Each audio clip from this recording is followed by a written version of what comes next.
si Spirit Guide Messenger po. Welcome back po. Hi Aquarius! Aquarius, ikaw ngayon ang bibigyan ko ng reading ha. Last time, sabi ko po sa katulad ng ibang mga zodiac sign, gumawa ako ng overall reading, all zodiac sign, from Aries to Pisces. Ang ginawa ko lang, yung magaganap sa inyo sa parating na buwan na to, itong June. Yung reading na yon, kinuha ko lang yung mga keyword. And then, yung keyword na yon, ang gagawin natin ngayong hahalukayin ko, kung bakit yung keyword na yon ay lumabas. Mas, kumbaga, breakdown ng mga keywords na yun, At doon po sa nagtatanong, kung paano ba maging spiritually awakened. Actually, may marami sa inyo, na, anong tawag dito, na meron ng calling, lalo na sa mga kliyente ko, At kayo rin dito, sa mga subscriber ko. Kung gusto mo maging spiritually awakened, marami namang paraan yan . Unang-una, palagi kang magdasal. Pag-aralan mong meditation. At yung tinanong nyo rin, paano bang mag-meditation? Ang kailangan talaga, kahit prayer, kahit meditation pa yan, kailangan talaga consistent, walang palya. Ngayon, ang mangyayari kasi dyan, kailangan dedikasyon, di ba? I-dedicate nyo yung pagdadasal nyo, yung oras nyo. And then, para magkaroon kayo ng, kailangan kasi self-discipline, So, mag-set kayo ng time. Tingnan nyo si Jesus, kasi nung panahon nila, wala silang sariling kwarto. Wala naman silang mga iPhone, mga ganun, 'di ba? Umakyat pa siya sa wilderness, sa bundok. Ngayon, hindi na natin kailangan umakyat pa sa bundok, Pwede ka naman diyan sa kwarto mo. Mag-prayer ka, mag-meditation ka, 'di ba? Ipikit mo yung mata mo. And sa simula, mahirap talaga mag-meditation, hindi ka makakapag-concentrate. Maraming monkey mind, magulo ang isipan mo, kung anong iniisip mo, mahirap talaga maging blanco, Pero pagpatuloy mo lang 'yan, okay? At huwag kang mag-expect kung hanggang kailan ba, walang katapusan 'yan. Forever 'yan. At sa napagpatuloy mo yan, diyan ka magiging spiritually awakened at maaaring ma-activate mo ang kundalini mo. And then sa pagpapatuloy mo ng meditation, at hindi ko sinasabi na makakatamo ka ng nirvana or moksha. Ang nirvana at moksha, yan na ang pinakabanal, salvation. So blessing yan, gift, regalo yan. Kaya kahit sabihin mo, ako 24 years na ako nagme-meditation. Kahit ilang years ka pa, kung hindi ibibigay sa iyo ng universe, ng Panginoon, ng Heavenly Father, hindi mo matatamo yan. Kaya ang kailangan dyan, magpakumbaba ka, self-discipline, self-discovery, at saka self-realization. At continue mo yung prayer mo. Ang prayer, ikaw ang magsasalita. Ikaw ang kakausap. Ang meditation, ikaw ang makikinig sa sasabihin ng universe, sa sasabihin ng Heavenly Father. Okay? So, kailangan ang meditation consistent. Kapag umaga. Or pwedeng umaga, gabi. 10 minutes. At pag nasanay ka naman, mag-iiba na talaga yung routine mo. Hahanap-hanapin mo na yan. Okay? So, ganun lang yan, Okay? Aquarius, so move on tayo sa iyong keywords sa parating na buwan, At ang keywords mo kasi, lampasan mo ang mga practical matters, At sa love life, kailangan mong pumili sa pagitan ng two potential lovers. At sa career, ang buhay mo sa trabaho ay maaaring lumikha ng malaking stress this month. Sa finances, tingnan mo mabuti ang budget mo. At aalamin na, hahalukayin natin ngayon yan, Okay. So, simulan natin sa iyong bakit sinabi na lampasan mo ang practical matters. Okay. Hahalukayin natin ngayon yan.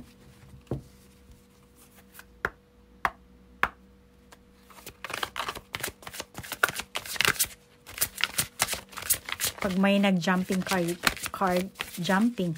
yun na lang ang kukuhanin natin. Nag-aalangan pa siya. Wala. Okay.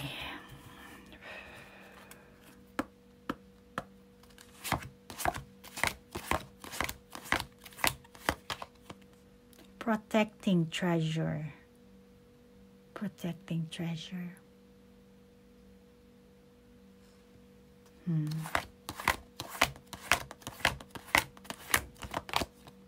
Moonlight.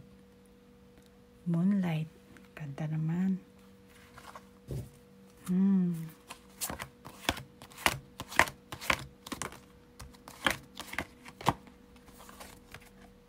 Magic stream. Naghahanap ka ng kahulugan or kasagutan sa mga bagay-bagay. Galing ka siguro sa matinding stress, ano? Matinding stress. Tingin ko, ito na ang panahon, ito na ang buwan mo para makarecover ka. So, sinasabi sa'yo dito ng baraha, no? Ipagpatuloy mo yung pagiging mapagpasensya mo, magaling ka na i-handle ang sarili mo, ano? Para hindi ka madala ng agos ng kapaligiran mo. Ito. Magaling kang mag-handle. Yung sitwasyon mo, meron sa kapaligiran mo, no, na siguro, kung maraming conflict, arguments, mga ganyan. Pero tingin ko, kahit ikaw yan, meron kang stress, anxiety, pero tingin ko naman, kahit papano, na-handle mo siya. Nakayanan mo naman. Kahit na ikaw lang mag-isa, nakayanan mo naman. So, sa madaling salita, meron kang malinaw na pananaw. Kaya ang kailangan mong, kaya lumabas yung keywords mong yan. Kailangan mong lampasan yung mga practical matters na yan. Meron kang ganyang klaseng kakayahan. Okay, move on tayo sa iyong baliktad siya. Move on tayo sa iyong love life, Kailangan mong pumili sa pagitan ng dalawang two potential lovers.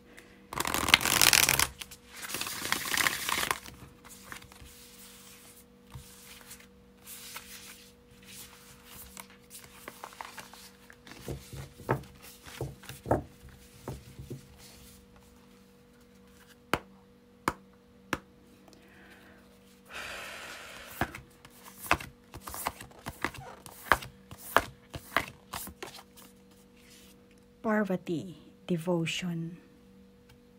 Parvati, devotion.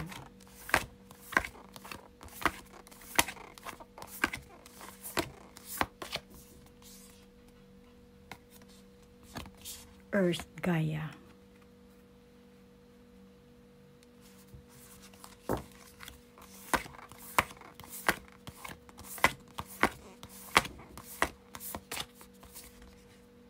Water. Meron na tayo ditong water din, okay.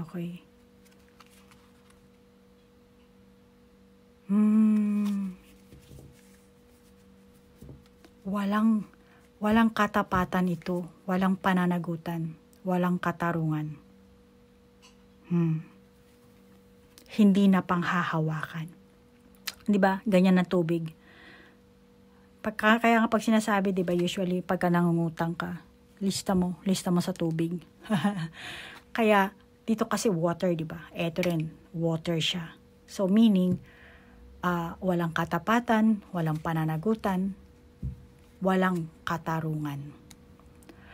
Kung ikaw in a relationship ka, maaari itong isang mahirap na oras para sa itong buwan na to, para sa iyo, At ang pagiging patas at kompromiso mo dito,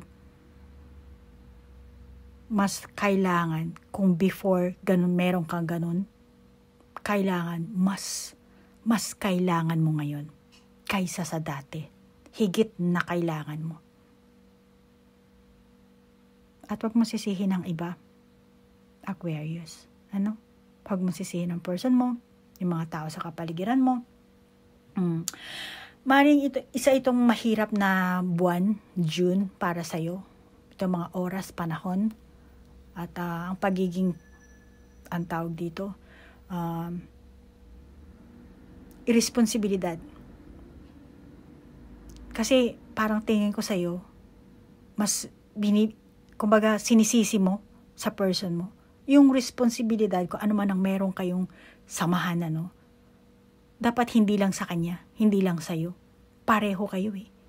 'Di ba? Ikaw ba, Aquarius, naghahanap ka ba ng isang tao na perpekto?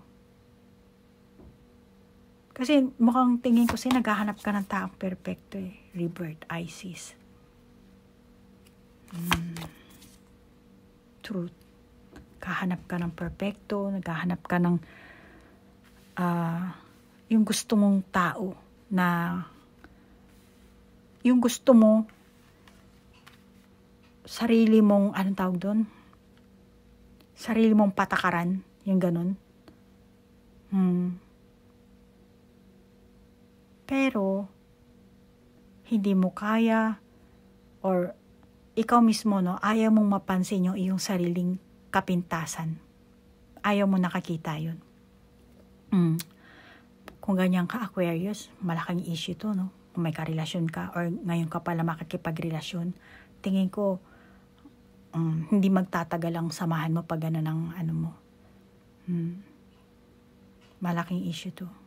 Kaya Aquarius, may karelasyon ka man o wala, or ngayon ka pala naghahanap, yung ganitong pag-uugali mo, makakabuti na suriin mo, no? Suriin mo yung sarili mo. Maging tapat ka sa iyong mga kinakailangan, pati na rin sa iyong sarili. Yung sarili mong bagahe sa buhay, ano? Alam mo yun? Minsan ang pag-ibig, ano, at pag-iibigan ay hindi palaging patas. Lalo na kung ikaw ang Aquarius na bata-bata pa, wala pang karanasan, ano? Baka iniisip mo, parang bulaklak na sampagitang mabango ang pag-iibigan, ang relasyon. Hindi, ano? Kaya huwag ka mag-iisip na palaging patas, palaging 50-50. Maaaring ginagawa mo yung iyong parte na sa akala mo nagugustuhan ng kabilang partido nung taong yun, nung person na yun, yung karelasyon mo, yung asawa mo. Ano? Pasensya na, sinisipon ako. Pero, ang swerte o ang kapalaran sa pag-ibig, ano, wala pa rin yan sa isang panig lang, ano. Dahil, kumbaga, wala sa iyong panig, wala rin sa panig ng kasama mo, ano. So, ano ba ang dapat mong gawin dyan ngayon? So, sinasabi sa iyo ng baraha, gumawa ka ng aksyon, pero huwag padalos-dalos. Kung meron kang kailangan alamin na katotohanan, alamin mo. Lalo na kung medyo magulo ang inyong samahan, ano, kailangan baguhin nyo na, panibago na. Kumbaga, rebirth nga ang nakalagay eh. Reborn, panibago. Kung dati meron kayong mga, ang tawag dito, mga promises, mga ganyan. Ayun nga, sa tubig nga lang kasi. So walang kinalabasan. Mga sinasabing pangako na hindi natupad, mga ganyan, ano. Kaya kailangan next month baguhin na. New beginning, new year, new month. Alam mo yun, hindi year, new month, panibagong ano. Kaya rebirth ang lumabas sa'yo dito. Kaya baguhin nyo na kung ano yung mga negative nyo. Huwag nyo na intayin ng new year, kundi new month. Kasi meron tayong cycle, ano. Katulad nung last time, di ba, nagkaroon ng eclipse. Every time na may eclipse, merong mga taong nagkakaroon ng side effect niyan, ano. Maaring positive, maaring negative. Lahat ng tao, walang exempted dyan. So, yung mga kaganapan din sa buhay natin, apektado rin yan. So, panahon na ito, no, para sa inyo Aquarius, kung may karelasyon ka, may asawa ka man, at ikaw lang kahit single ka lang, ano, panahon na rin na ito, baguhin mo yung iyong pananaw. So, yan ang sinasabi sa inyo ng baraha. Gumawa ka ng aksyon, pero huwag kang padalos-dalos. At yung sarili mong, meron kang sariling paniniwala, ano, kasi truth, meron tayong truth dito. Yung sarili mong paniniwala, huwag mong ipagpilitan sa ibang tao. Alam mo yun? At kung papasok ka sa isang samahan, dapat maging buo ang loob mo. Handa kang i-devote yung sarili mo. I-dedicate yung sarili mo. Ayan devotion. Naget mo yan? Ganun yun eh. I-kompromiso mo yung sarili mo. I-commit mo yung sarili mo.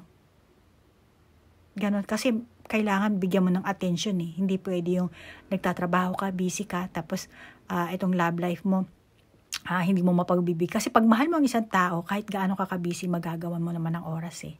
So, kailangan i-commit mo i-kompromiso mo ang sarili mo sa person mo. At saka, anong tawag dito, Aquarius? Pagpapasok ka sa isang relasyon, kailangan dapat desidido ka. Alisin mo yung parang, alam mo yun, siguro yung iba sa inyo Aquarius, meron kayong mga naging ilang karelasyon, tapos nauwi lang sa parang, ay, boring na, ganon, tapos wala na. Meron kayong mga ganon, So, dito sinasabi ng baraha, panahon na baguhin mo. Mag-start ka na next month. Baguhin mo yung dati mong pag-uugali mo, Kung single ka, malamang nasusunod na mahihirapan ka. Susunod na ba, mahihirapan ka dito? Kasi nakakita ko, masyadong emotionally intimate ka sa ibang tao. Kaya kailangan mo rin suriin ang sarili mo dito, Actually, mahirap itong reading mo, kasi hindi pang overall to general, So, marami kayo Aquarius. Maganda sana kung isang tao lang itong bibigyan ko ng reading. At least mapipinpoint ko talaga, Pero, yung iba sa inyo, ang papasukan mong relasyon, ang magtuturo sa'yo kung paano ka magiging matapang. Kung paano mo, kung dati meron kang mga the same pattern na sa relasyon mo, paulit-ulit, na naman, ganyan, yan ang palaging, yun ang reason kung bakit kayo nag-aano. Pero itong darating na makikilala mo palang tao, siya ang magtuturo sa'yo. Tingnan mo, ang tapang naman ni Lady Isis. To sa'yo. Magiging mentor mo to.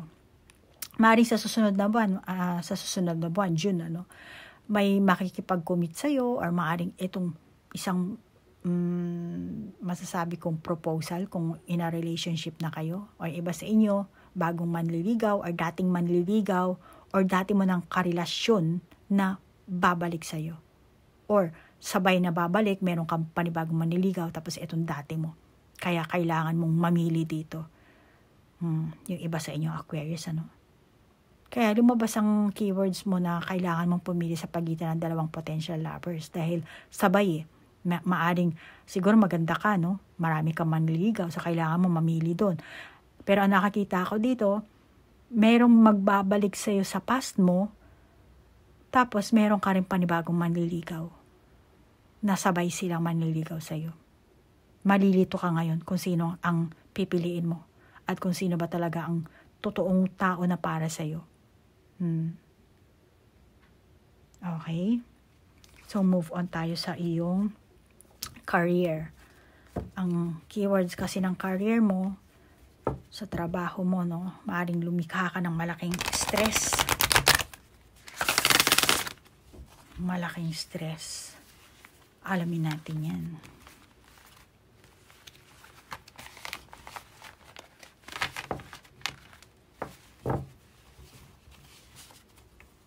Malaking stress. Bakit? Ikaw ba may-ari ng ano?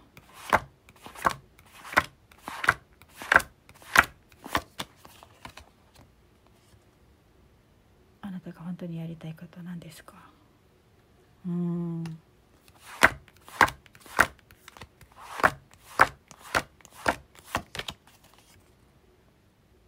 大気のように大事しっかり立ちましょう。Ikaw ba ang may hawak ng autoridad? Ikaw ba ang nagkokontrol, Aquarius? Ikaw ba ang gumagawa ng struktura? Or baka yung iba sa inyo, isa kang ama. Yung pagiging ama. Kaya malaki ang stress mo. Alam mo yun? Kasi syempre, pag tatay ka, kailangan i-keep mo yung trabaho mong yan, ano? Pag nawalan ka ng trabaho, paano na lang yung mga anak mo, di ba?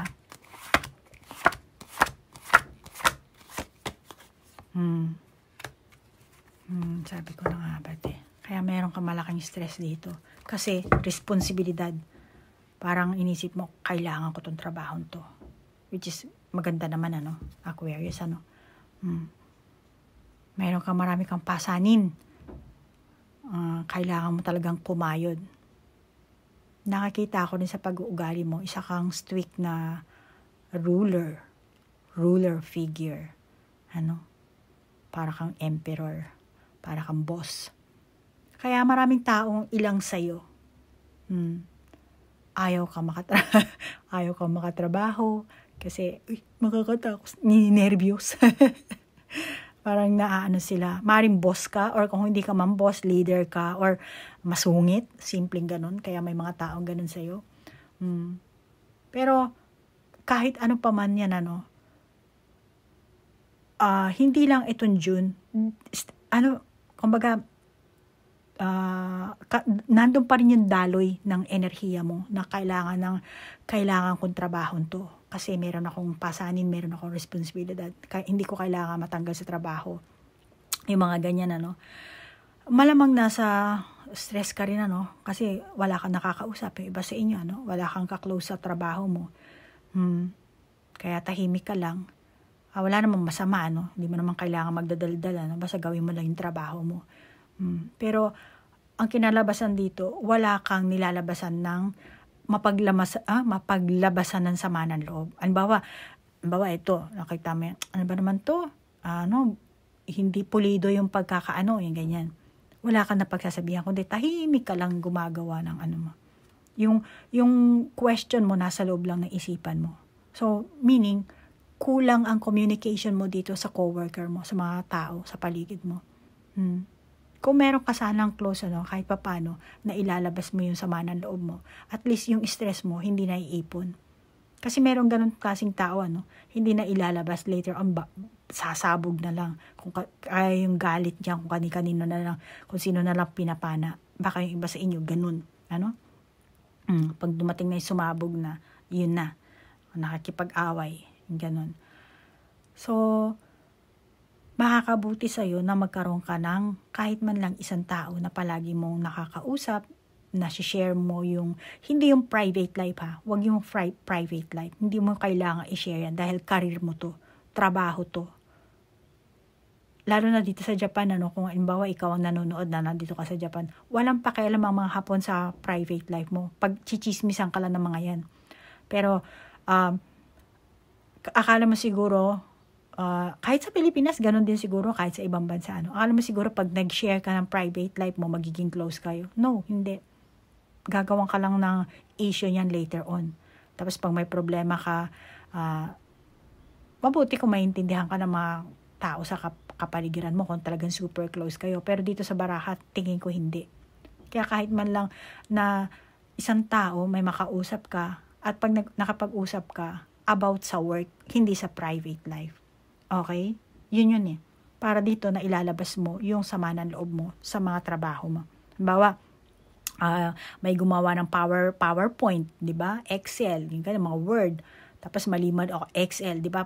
Mostly sa Excel, di ba? Mga accounting, di ba? Accountant, di ba? Mali-mali yung computation. Hindi alam yung kung paano gagamitin yung cell, di ba?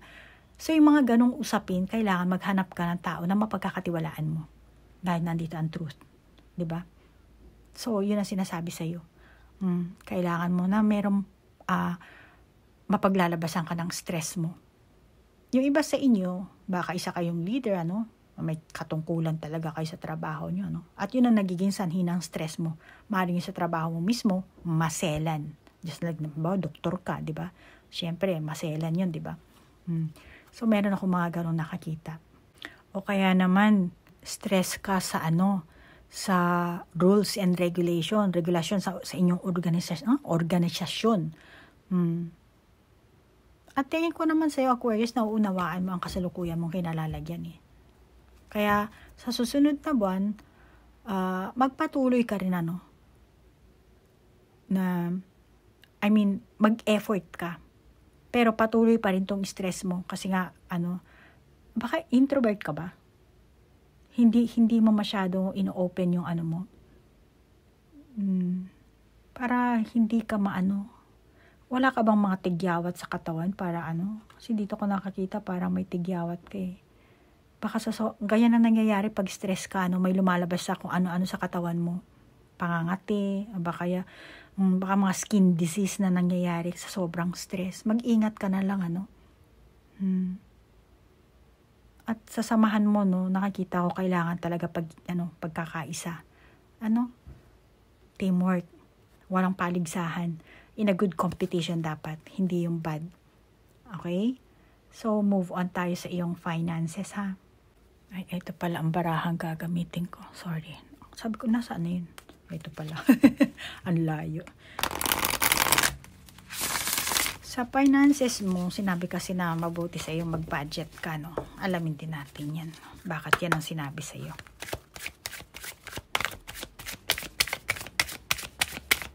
Kasi dapat suriin mo yung gastusin mo, putulin mo yung mga walang halaga. Alamin natin. Hukayin natin yan. Oh, to. Parang ito. Ghost Island. Ghost Island. Talagang dapat mong putulin yung gastusin, Unahin mong ayusin yung sa loob ng bahay mo. Maglaan ka ng oras sa loob ng bahay mo. Yung cabinet mo, mga ganyan ba? Wide open. Mga damit. Ganda ng damit niya, kulay green, Anuhin mo yung maglaan ka ng oras sa loob ng bahay,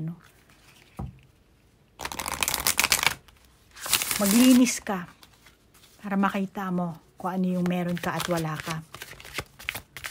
Baka Aquarius, ikaw yung mahilig mag-imbak, magtambak na lang ng mga damit. Silipin mo yung closet mo.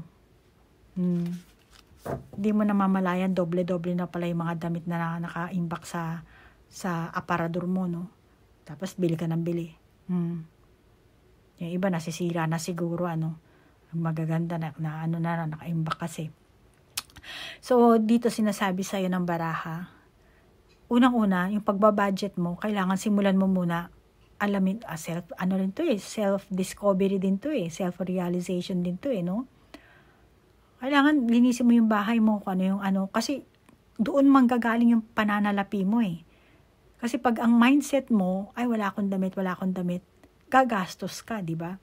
Kung kailangan, linisin mo muna yung cabinet mo, alamin mo kung anong meron ka.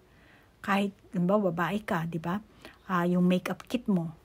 Baka bili ka ng lipstick, hindi mo namamalayan, the same color na lang pala yung binibili mo. Or meron pa palang hindi ka na-open, nabubuksan. So, kailangan mo dito kasi mag-budget. Gastador ka ba? Ayan na nakakita ko sa iyo. Nasisira lang yung ibang bagay na na hindi napapakinabangan. Maring itong month of June, tingin ko sa'yo tight ka.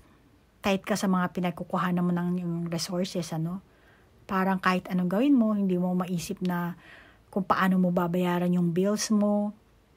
Once na pumasok ang pera, dadaan lang kasi lalabas ulit Marami kang kailangan bayaran, bayad dito, bayad doon, tubig, ilaw, yung iba groceries, di ba? Yung iba apartment. Sinasabi sa'yo dito, makakabuti siguro na depende kung anong trabaho ang meron ka, mag side business ka, patago. Yung iba kasi ayaw ng mga company na pumapasok ka sa kanila tapos nagsa-side business ka pa, ayaw ng ganun. Kaya patago. Bawa, isa kang empleyado, pero syempre kailangan mo pa rin kumita, di ba? Meron ka pang extra time. Hindi ka naman, lalo na ngayon, ayaw ng mga company na may overtime. Kailangan, yung sa mismong oras na magta-time out. So, meron kang mahabang oras, di ba? Lag ng 5 o'clock or 6 o'clock ang pag time out mo sa opisina. Yung iba kasi nag-Uber. So, may mga ganun, ewan ko lang kung nasa ang bansa kayo, kung sa Pilipinas ba kayo, or dito kayo sa Japan, or sa ibang bansa, Ako kasi nandito ako sa Japan, Pero yung ibang mga tao kasi, after sa trabaho nila, yung main trabaho nila, nag-Uber pa sila. Nagde-deliver sila ng pagkain sa gabi. Malaki, lalo na pag gabi, malaki ang sweldo nila, yung mga Uber Eats, di ba? Catering, mga ganun. Inuutusan sila. So, ano man yan, gumawa ka ng side business, maging wise ka sa pera mo. Kasi, hindi mo maaasahan yung sweldo mo lang, lalo na kung yung iba sa inyong Aquarius, gastador kayo. Kaya sinasabi sa'yo dito ng baraha, kailangan mong maglaan ng oras. Talagang lumalabas yung oras dito. Parang bilog pareho sila. Kailangan maglaan ng oras. Baka yung iba sa inyo nagmumukmuk na lang kayo sa bahay kasi walang trabaho, ganyan-ganyan. Pwede ka naman maghanap ng extra. Pwede ka rin karpentero ka. Pwede ka naman ng pakyawan, di ba? Pag Saturday, Sunday, mga ganyan, So, sinasabi sa'yo dito na handle it with care. Yung pera mo, yung finances mo. Lalo na kung may bank account ka, may gisuriin mo kung yung statement ba, kung paano pamamalakad ng bangko, kung saan mo nilagay na bangko. O kaya naman yung pautang mo, kung may inuutang ka ba, may pinautang ka ba, dapat ba singilin mo na, or dapat mo bang bayaran na, depende kung anong sitwasyon ng meron kayo, mga kontrata na pinirmahan mo or pipirmahan mo pa lang ngayon, makabuti na suriin mo muna. Alamin mo lahat. Baka merong nakasulat doon na hindi mo alam, hindi mo naintindihan. Lalo na sa Pilipinas, maraming kontrata na English, di ba? So, mag-iingat ka lalo na sa trabaho mo. Dahil sa trabaho mo, konektado din yan sa pananalapi mo, sweldo mo. Okay sana kung malaking kumpanya yan, kung maliliit na kumpanya lang, at hindi ka pa empleyado, wala kang PhilHealth, mga ganyan, health insurance, kung ano-anong klaseng insurance, So, kailangan maging wise ka. At yung pera mo, pag-ingatan mo. Yan ang sinasabi sa ng baraha. Okay, Aquarius? Ikaw nang bahalang mag-adjust, kasi hindi ko naman alam, marami kayong manonood nito. So, kung ano sa tingin mo naka-resonate sa'yo, then take it. Kung hindi naman, just leave it. Kung meron ka sariling validation sa baraha, then ikaw mag-validate. Kung gusto mo naman ng personal reading, kontakin mo lang ako. Okay? So, Aquarius, thank you sa like, share, comment na ilalagay mo sa video ito. At sa mga cross-watcher, maraming salamat at naligaw kayo sa bago kong mga subscriber. Thank you po. Namaste po. Bye-bye.